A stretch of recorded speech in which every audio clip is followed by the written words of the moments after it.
Okay, I had this conversation with these girls at work because we all like to watch Bravo TV, Housewives, more specifically. And I was talking about, I was watching I think Beverly Hills Housewives happened to be on right now, so I was watching all the drama. But it's kind of similar, whatever housewife show you watch, it's the same. Someone's got to have a storyline, and, the worse you are of a human being, the better chance you have to be on the show. So, of course, it's drama. Well, actually, I was watching it at home, and my husband was in the kitchen because he always makes fun of the shows. He doesn't like them. I said, my God, I don't mind watching Bravo. I just don't want to live Bravo. And I said that to the girls at work, too. I said, I love watching the TV show, but, back in California, I was living the damn TV show because that's how petty people were. Like, basically, my sisters for sure, my mom for sure. And then sometimes some of the people I used to hang out with my ex-husband, my first husband, because they were petty. Oh my God, like the dumbest stuff. They would cause gossip, and dumb me was always like so easy target to, like, they would try to, like, oh, like my sister. There's another girl too that those two got along just great. You wonder why. They try to get, information out of me, or, oh yeah, if you want to talk about it, I'm here for you. I might have an issue because I'm sensitive and I got hurt by somebody, and I'll talk about it. And then as soon as we go to the party or whatever, the group of friends, because we all used to hang out as a group, the girl would immediately go, hey, so-and-so, she said this about you.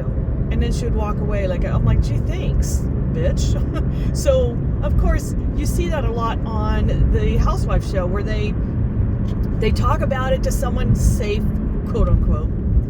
And then that person will go, hey, why don't you say that same energy and use it towards the person you need to talk about it to? And then they'll all be having some, big party where everyone's together. And they're like, hey, didn't you just say this about this person? Let's talk about it. And then all of a sudden they'll have this huge fight. So, totally, that was my life with my family, like my sisters especially, because every time we'd have, like, Christmas, Thanksgiving, Easter, those key holidays that y'all have to get together. Not really, but we did. And then as soon as I left, the next day, here comes the phone call from the older sister, because this is what pisses me off. Because I know those two, my middle sister and older sister, they would just talk shit about me behind my back. I mean, I didn't know that for sure, but it was obvious because of the way the phone calls would come through. So it was always my older sister. She doesn't play games. She'll just say straight up, boom, you're rude, da-da-da-da, whatever. She has no delivery, okay? My middle sister, on the other hand, always tries to play the good cop, even though she's the one that instigated it in the first place. And so that's why I call her the narc, the evil one, because she always does that. So it was always so typical that, because my older kid is on the spectrum, and they're very socially awkward. And I think my husband is too, in some ways, because he doesn't have that social cues either. And so sometimes they would leave, like we'd be packing up to leave for the gathering to go home, and they may not say goodbye or something, It's just kind of like, okay, well, see ya, and they've already walked out to the car. And then I'll get the phone call because I have to get the blame for it all.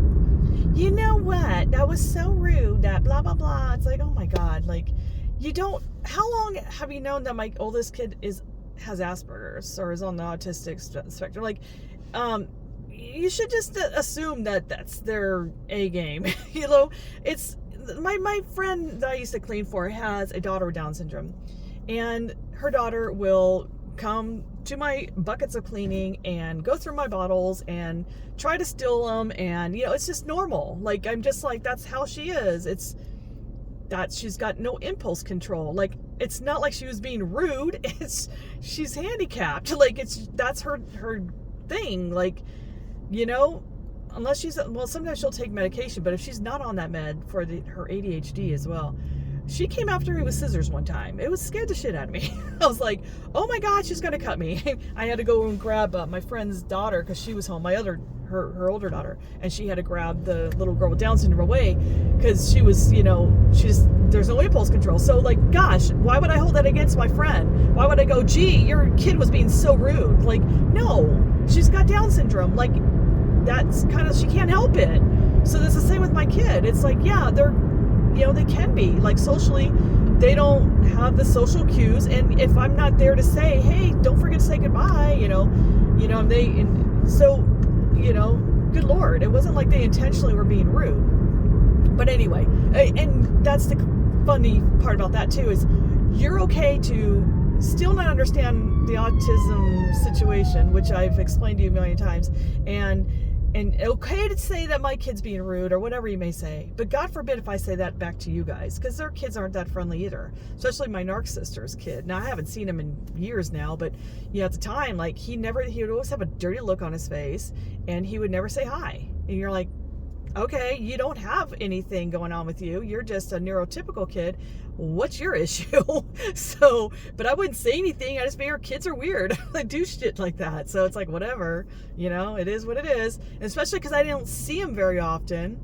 He probably doesn't know who the hell I am either. So it's like, yeah, okay, whatever. It is what it is. But anyway, but it's so drama, like so Bravo TV when I'd go over there.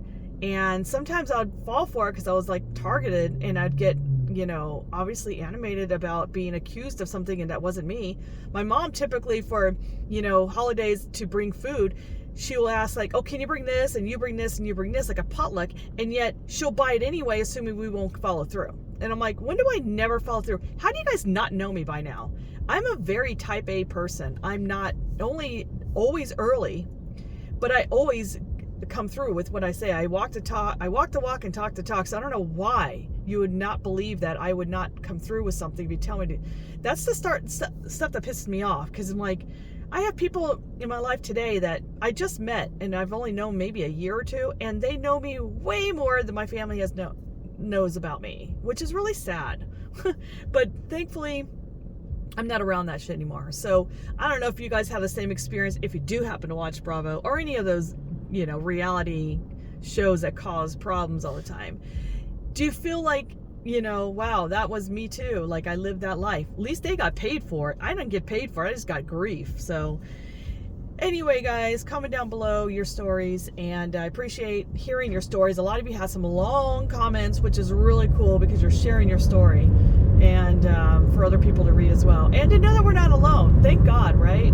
We are not alone. All right, well, hope you guys had a great New Year's celebration. Hope you have some resolutions that are,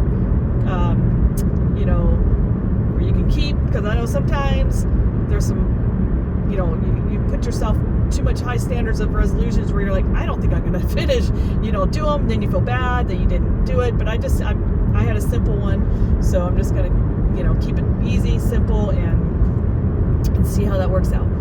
All right, guys, I will talk to you later. Bye.